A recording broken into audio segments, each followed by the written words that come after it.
Hey, Team Idiot. This is one of my favorite tiny desks, as I mostly use it to prepare and drink tea from. What's your favorite tiny desk? Could it be a Catriel and Paco Amoroso's performance, which dropped about a month ago, but already has racked up 13 million views on this platform?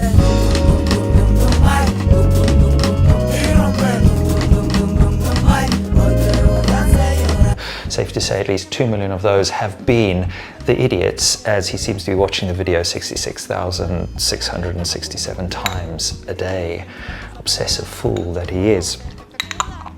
Who, you might ask, is Catriel, or rather Ca7 Riel and Paco Amoroso? Well, GPT tries to break it down by describing these brats as being kind of like, the Tame Impala of Buenos Aires. Salsa con canichito por toda la terraza, Bitch, no sé que no mira, por eso no filmo. Wow, wow. Lleno bolsaco con malo y nos vamos a Brasil, no. Wow, wow. Suffice to say that, until a month ago, I had never heard of Ca7 Riel and Paco. And if I had caught a glimpse of them on one of their own videos, like the recent series showing them poncing around in these two giant white donuts in some gargantuan stadium in Mexico City or Buenos Aires or Santiago.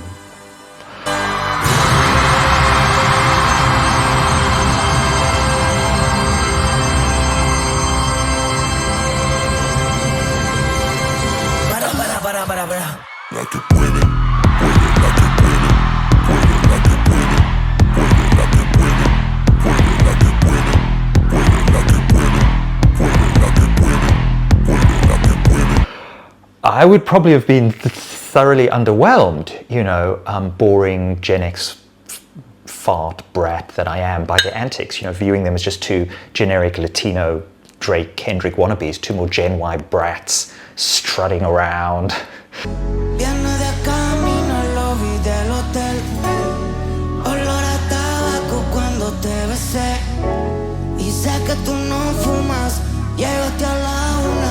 Pretending to be the 21st century's answer to U2 or Coldplay.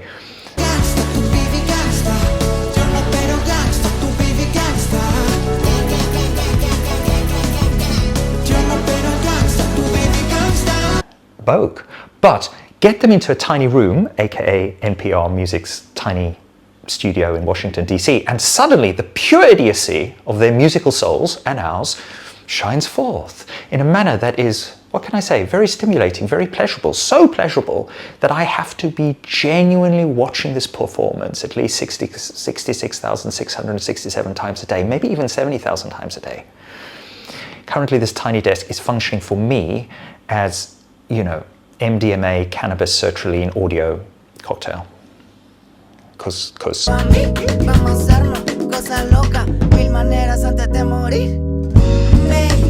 Allá abajo hace calor, yo traje el ventilador para darte la buena noche, más linda.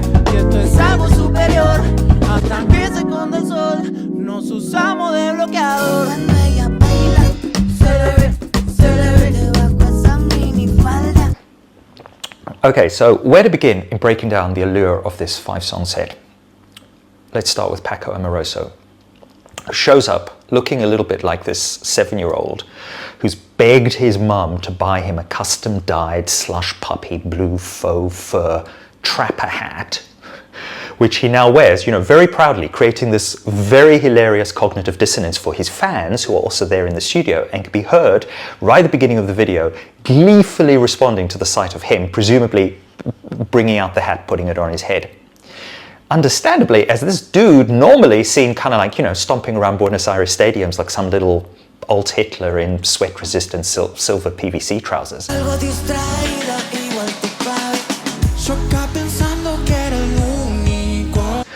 But in the more intimate Tiny Desk format, he's just this sweet, slightly ridiculous little rapper with his gruff, raspy Paddington Bear voice. He's just this little kid, or big kid, wearing his latest fancy dress outfit, Siberian disco warrior meets post-apocalyptic ski instructor.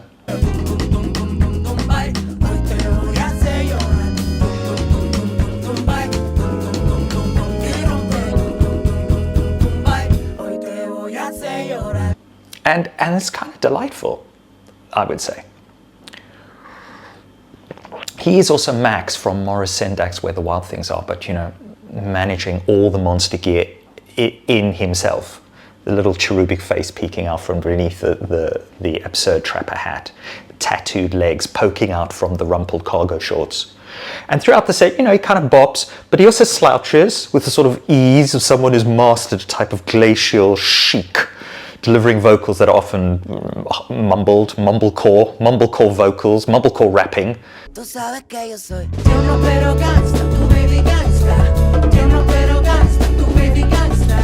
Gang, gang, gang, gang, gang, gang, gang, gang, gang, gang. Yo no pero gangsta, tu baby gangsta. Kind of deadpan, but also entirely magnetic. You know, his rapping style, if we can call it that, might seem unremarkable at first, but after a few listens, you're kind of hooked. It's like those vegan sours in the pick and mix section at Morrison's. You know, they're like tangy and chewy.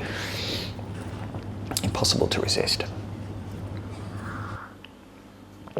And then there's Catriel, who has this sort of elastic face, Jim Carrey in the Mask thing going on, combined with this very sweet, soft, kind of whimsical gentleness. Brindis por mamá, el plan le salió mal.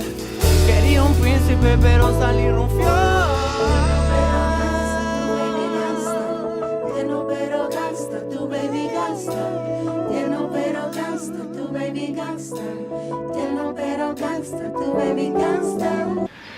And together, two of them have this kind of charming, slightly flirtatious, playful aesthetic going, like they're literally longtime mates from primary school, which it turns out they are.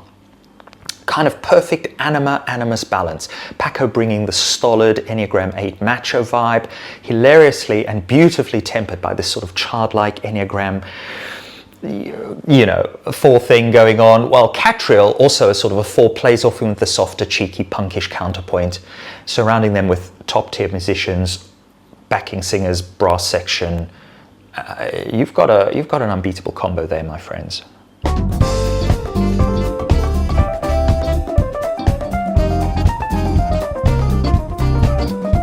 Mm. 13 million views, unbeatable. So, what is the Tiny Desk Magic ultimately about? He says, lowering his voice. Well, it seems to be about intimacy. You know, the spatial dynamics, the way the instruments are mic'd, everything feels so natural, so organic. There's no overwhelming sense of amplification.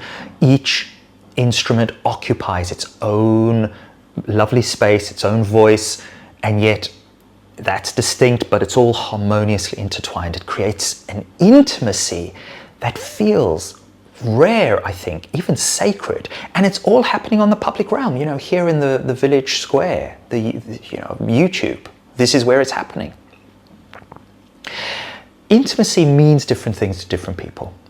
For the kind of weirdo, wonky 4s of this world, intimacy might look a little bit like wandering into the woods with a friend to introduce them to your favorite tree, your favorite sad tree.